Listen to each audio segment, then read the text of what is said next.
A very good evening and welcome to Weekend Primetime News, coming to you live from our News First Centre in Colombo. I'm Arundhati Mudannaika. And I'm Shahan Jurangpati. Miss Philippines has been crowned as Miss World 2013. Well, the details of that story will come on further during the news bulletin. But before that, here's a look at the stories making headlines this evening.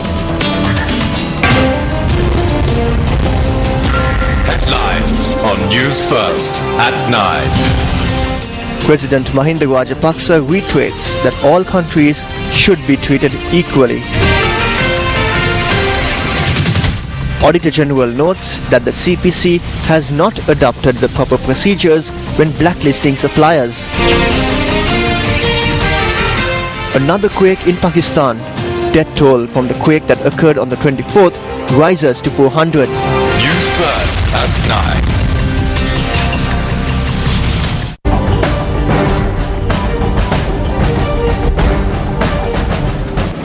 President Mahinda Rajapaksa has reiterated that all countries should be treated equally. Well, the president made this statement during an interview with Al Jazeera. What do you make of her comments that some of the people she met were harassed by the government and government forces? I asked, she never told us this. Otherwise I would have inquired into it.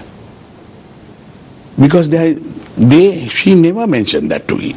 Till she came out with in public, because we will never do that. Why should we? Then we would have stopped her coming in if we want to know. But we allowed her to go anywhere, allowed her to meet anybody she wants. And we knew that these people will say these things. I mean, most of them who are opposed to the government, they can say anything they want. But we allowed them to do that. We would have stopped it. She is unhappy too that there's not been what she says is a credible inquiry. She's always been unhappy with us. No, I understand. From the beginning. But can I raise this specific point? She doesn't think you've yet had a credible inquiry into what happened at the end of the war, and she's giving you until March next year to have one. What's your response to that? Because it's the main point in her report, I think. Now, 30 years of war. 30 years of war.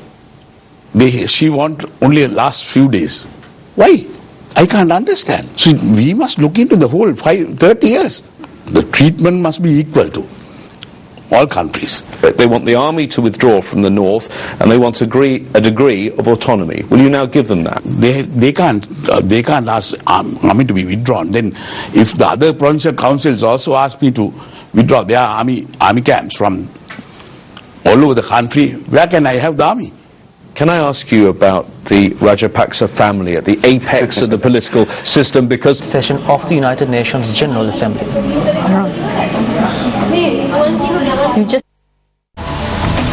Former Minister of the Northwestern Province Ashoka Wadiga speaking in Puttlam today, commented on the incident where a returning officer was criticized after a stock of ballot papers were discovered at a counting centre after the polls.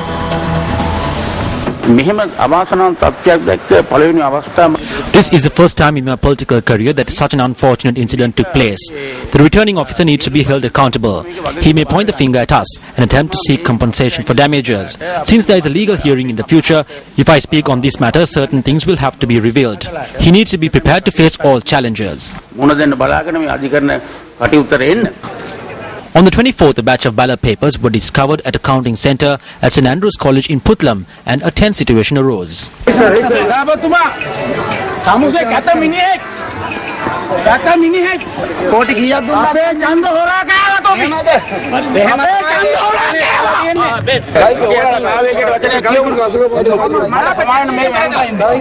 Meanwhile, convening a media briefing yesterday, the Sri Lanka Administrative Services Association condemned the incident and said that they will take legal action against the politician.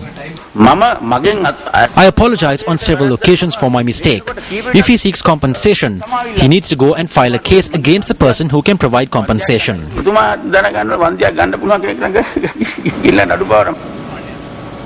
The most significant event of the recently held Provisional Council election is Sarath Fonseca's party, Democratic Party, winning 5 seats in 2 provinces. Now, accordingly, with this result, the Democratic Party has become the third force in the central and the northwestern provinces.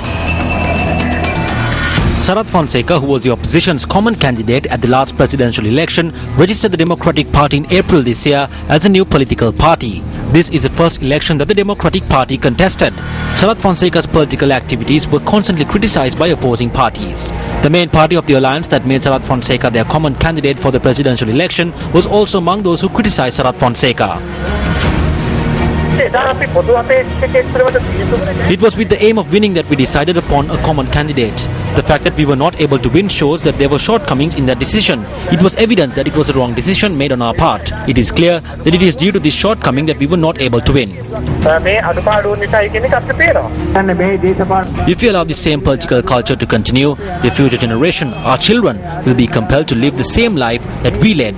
Then our children will someday curse us. He is terrified of the election. Wickramasinghe is looking for someone to be the scapegoat. It is a person like Fonseca who does not understand his own ability that Wickramasinghe is looking for.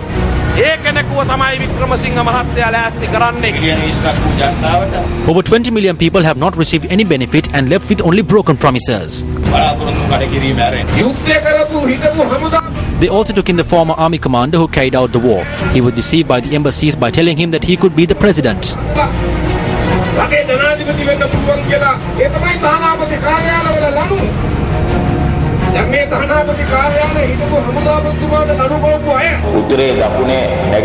The people of the north, south and east were all deceived for their benefits and for their survival. The result of the provincial council election was a fine answer to all those who criticized. Sarath Fonseca's party managed to improve its voter base in the northwestern and central provinces, while the voter base of the other parties in the opposition declined.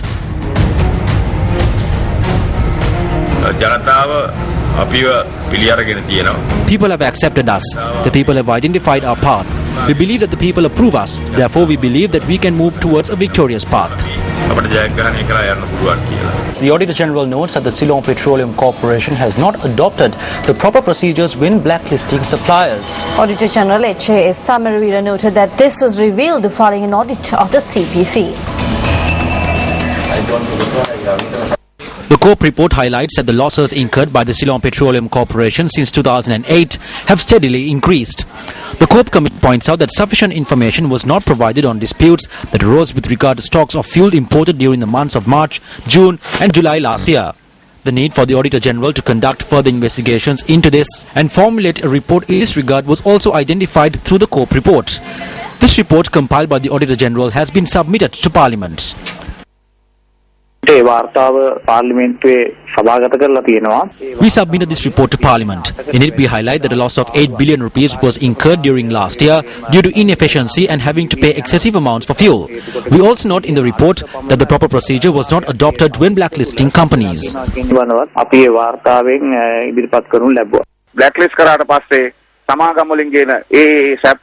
After blacklisting a company, stocks from that company cannot be accepted. Then there will be setbacks in the oil market. So we will have to resort to spot purchases. At that moment, we will have to pay in accordance to the supplier's price. That is why the Ceylon Petroleum Corporation has incurred a loss of 8 billion rupees because of fuel being purchased without any transparency.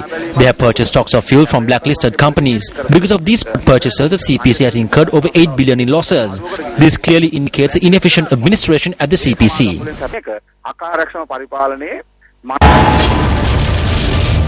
Number of state institutions incur losses. COPE reveals on 2 occasions.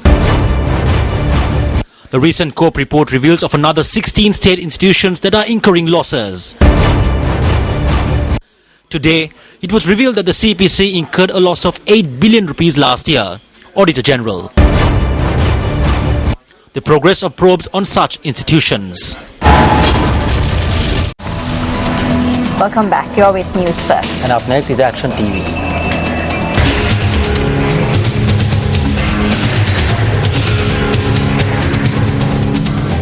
Storage space in the stores of the Paddy Marketing Board in the Ampara district was reported to be insufficient to store the paddy harvested during the Yalla season in the district when farmers brought their harvest to these stores. It was the traders who seized the opportunity to purchase paddy from the farmers, which is usually performed by the Paddy Marketing Board. It has been revealed that unnecessary intervention of the agricultural development officers had an influence for this situation to occur. Later, measures were taken to transport the excess stock of paddy to the stores of the Paddy Marketing Board in Umayaduwa, Anuradhapura, and lorries were also supplied for this purpose. Citing irregularities that had taken place in the process of obtaining lorries for this purpose, a considerable number of lorry owners withdrew from this task. As a measure of providing a solution to this, the District Secretary of Ampara sought the assistance of the police and informed the farmers to bring their paddy harvest to a public place close to their village and not next to the stores of the Paddy Marketing Board. Based on this notification, farmers took their harvest to the Suhadagama Vidyalaya in Ampara. We had to spend a large amount to transport all of this. What are we supposed to do? Take it back home? Before thinking about the next season, we need to pay the debts this season. We need to give this school back to the children as well. What should be noted is that the farmers took their harvest to this school 5 days ago. These farmers brought their harvest to this location under certain written conditions put forth by the Secretary of the district. They said that they will take the paddy if we agree to take the payment 1.5 months later. They promised this. Then they asked us to give a written statement that we agree to this. We did so.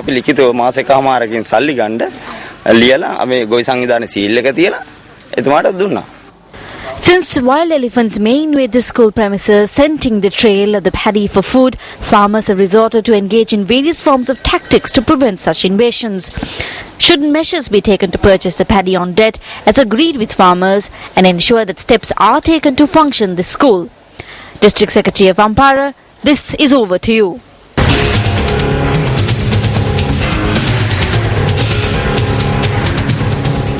The body of the late Venerable Dr. Aluthwewa Soratha Thera was brought to the Katharagama Kirivihara Rajamaha Vihara this evening. The late Venerable Dr. Aluthwewa Soratha Thera served as the Chief Sanganayaka of the Ruhunu Magampattuwa and was 71 years old at the time of his passing. The body of the late Thera was placed at the Sri Bodhi Chaitya Vihara in Kesavatta till this morning. Subsequent to religious proceedings, the body was taken to the Angunakola Palasa Aluthwewa Rajamaha Vihara in Hambantota.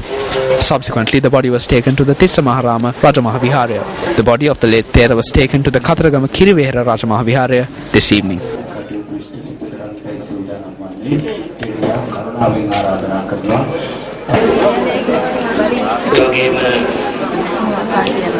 Born on the 5th of April 1943 as Don David to Don Elias Dahanayaka and Munasingha Disanayaka Karunavati in Aluthwewa, Angunakola Palasa, he took up the robes on the 8th of November 1957 and was later known across Sri Lanka as Venerable Aluthwewa Soratha Thera.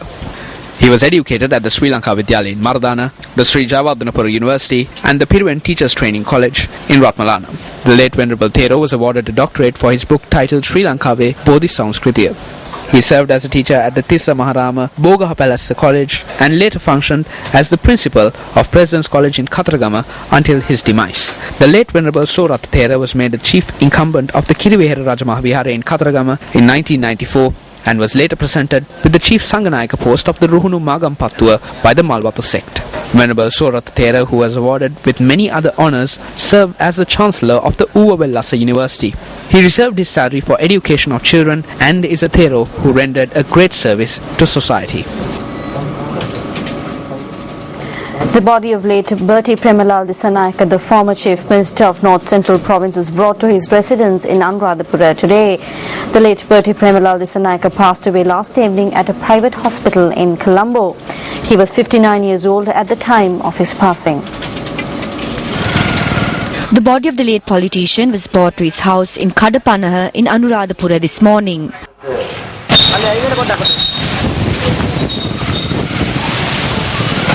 Prime Minister D.M. Jayaratne and local politicians arrived at the Sanasuma house to pay their last respects to the late Bertie Premalal Disanayaka.